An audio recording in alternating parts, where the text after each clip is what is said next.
Hello, I'm Nathan Judo. I'm here with Wolves reporter. It is Mr. Liam Keane. Liam, we have a win. We have a win to start the official pre-season off. Wolves won Porto 0. What did you make of it?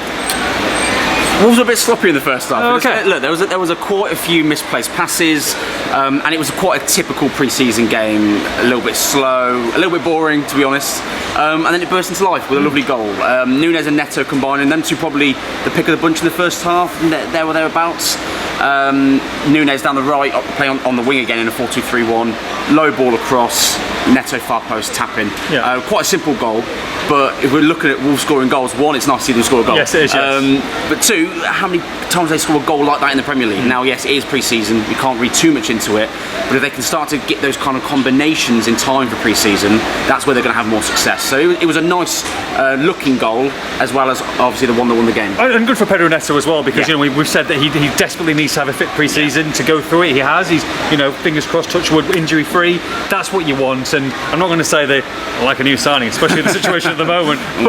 But I think Pedro Neto this season is going to do the world of good for the team. Well, we've said it last summer, and pretty much the summer before, yes, but exactly. He needs a big season, and we know he's got it in his locker. We know what he's capable of, and then he's had injury issues. It was the ankle last year, and it's always been something.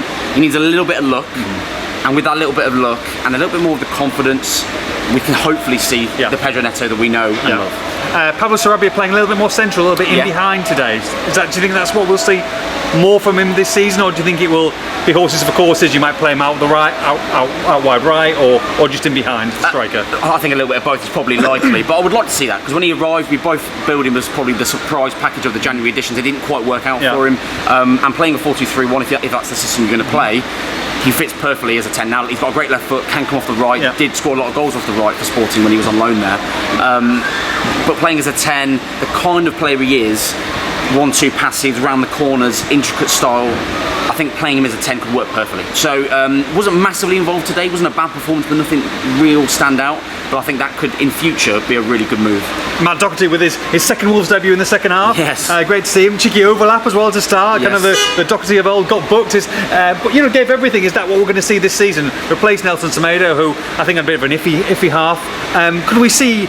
I'm sure Doc is going to be wanting to get claim that right back spot. Could you see him being the first choice right back early on this season, or do you think Semedo will have it and it's his to lose? Now there's a long way to go, obviously, between now and August 14th against United. But right now, I would say he probably doesn't start the season. And I could see by October he's probably number one. So, okay. There's a lot of ifs and buts there, because anything can happen in the season. Obviously, Semedo picked up a knock in the first half, but carried on and then came off at half time. So hopefully he's nothing serious. But he did play on, so I think it should be fine. But I can see him definitely, fighting to get that spot. I think the question mark is playing right back rather than wing back. That's probably the biggest question mark for him. But yeah, a few overlaps. He was frustrated when he didn't get the ball played to him on a few occasions. So if he can add anything going forwards, for this team that doesn't score goals, it's only going to be a plus. Before the game, Fabio Silva walked across to the Porto bench, all 30 of them in a line, and shook every single one of them's hand. All the Porto fans love him. Walked back, watched the first half from the bench, came on second half, last 20 minutes, cameo, but actually I thought he looked really, really good. And look, the way things are going at this moment in time, I think Wolves need Fabio Silva to start the season. Not just start the season, I think even the starting lineup, I really do. I thought he looked really sharp. Yeah. I really did. And I mean, he's never. This wasn't someone who didn't look like they didn't want to be here. Exactly my point. He's never lacked the kind of. They know we're recording. Yeah, they are. Yeah, they're coming in now. He's never been someone that's lacked the enthusiasm and passion to play. He's always given his all when he has played, and whether it's worked or not. But what you did notice today was he was running for the team. Yeah. He was chasing down every loose ball. He looked really sharp in and out of possession. He looked like someone, as you say, who wanted to play, wanted to do well, wanted to score, and that's regardless of whether a move happens or not. I think if he stays at Wolves, he's going to want to play. Yeah. So I think, personally, you have to keep hold of him and you have to play him and you have to give him an opportunity. Sasha Kalajdzic didn't play today. You can't rely on him in the early parts of the season, specifically after such a devastating injury like that. You need to give him a bit of time. So I think it's a big move and a big decision to try and keep hold of him. You say try and keep hold of him, and Wolves have got to keep hold of him. Well, look, the situation is today, and obviously, there's been a lot of stuff that's come out about Lopetegui. You've reported as well today about the current financial situation. As it stands at this moment in time, Wolves need to sell more assets for them to be able to buy players. Is that worrying to you? It's obviously worrying to the fans, or are we what we thought we were before. As much changed from where we were a month or so ago. And if they do need to sell players, you've got to think of the big money players, I guess, who are going to command fees north of £10 million, £15 million, £20 million. You're looking at Fabio Silva and Max Kilman. There's not a lot else in that squad. Maybe Mateus Nunes, but I think nothing looks likely on that front at the moment as well. So you're totally right.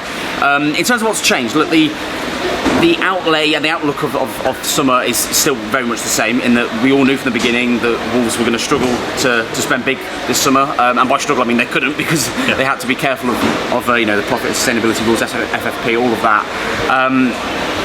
What has changed is they've gone from being able to, at this moment in time, and it's a developing situation that does change, they've gone from being able to, or targeting sort of good deals. You're looking at your 5 millions, your 7 millions, good deals, into right now they're struggling to be able to pay big money at all. Anything. You're looking at like £5 million. You're looking at Alex Scott's deal as well. They had I think Bristol won about 25. At this moment in time, they can't do that unless, as you say, they let go a Kilman and Fabio, player like that. So, but last week they could do it because they've had bids rejected. It's a developing situation where it's almost a realisation that they go, right, we're putting a bid in here. This is the knock-on effect. This is a knock-on effect. Will we have to sell someone or not to fit into the rules? The answer at the moment is yes, which means you can't sign that player until you've sold someone.